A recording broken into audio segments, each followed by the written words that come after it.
Hello, you're watching Shalom World News. I'm Katie Asco from Dublin, Ireland, and these are your latest headlines from around the world. Wednesday, May 25th was a day of mourning in the Texan town of Uvalde as residents joined to pray for the 21 victims of a local mass shooting. On Tuesday, May 24th, 19 pupils of Robb Elementary School and 2 adults were gunned down by a teenager. Similar vigils were held across the U.S., including in San Antonio and Austin, also in the state of Texas. A few hours before the vigil in Uvalde began, Governor Greg Abbott said families are broken apart and hearts are forever shattered. Faith leaders have also come out with statements grieving the lives lost. Founder of Samaritan's Purse, Franklin Graham, said on Twitter that he is praying for the devastated families. May God help, comfort, and sustain them, he said. Governor Kevin Stitt of Oklahoma signed the strictest abortion law in the United States on Wednesday. HB 4327, which came into effect immediately, prohibits abortion from the time of fertilization. However, it does permit abortion in cases of rape, incest, or if the health of the mother is believed to be in peril, and it does not prohibit the use of any pills or other emergency contraceptive measures. In all cases except those mentioned, the law allows private citizens to sue abortion providers or anyone who helps a woman to terminate their preborn child.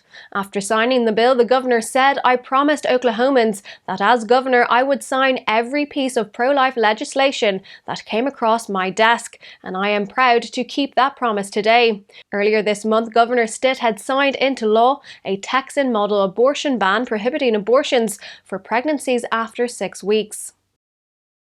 1 year after the arrest of a Catholic bishop by communist authorities in China, his location remains unknown. Bishop Joseph Zhang Weizhu was arrested on May 21st last year for flouting the strict curbs on religious affairs. The bishop, who is not part of the Patriotic Catholic Association, was arrested a day after 10 priests and a group of seminarians belonging to the underground church were arrested. However, they were later released after being subjected to political lessons while under detention. Ever since his secret ordination with the blessing of Rome in 1991, the bishop has been under close watch of the communist authorities. Bitter Winter magazine has reported that the Vatican tried to secure his release, but the authorities said his crimes were far too serious. Ever since leader Xi Jinping came into power, persecution of the underground church priests and bishops has intensified. In Pakistan, yet another underage Christian girl has been abducted by hostile Muslims. 15-year-old Sabah was abducted from Faisalabad on May 20th by 2 men in their 40s. She was on her way to work with her sister when the duo pushed her into a vehicle and took her to an unknown location.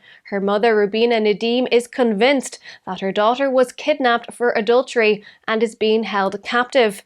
Police have begun investigating but are yet to trace the culprits. In most abduction cases, the underage girl is forced to convert to Islam and then marry her abductor, who is often twice her age. Rights activists said that they will hold a protest in Faisalabad and provide support to the victims' families until the court takes action.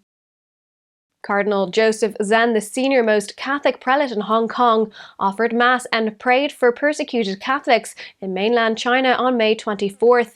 Earlier that day, he had made a court appearance to plead not guilty to charges of failing to register a pro-democracy outfit.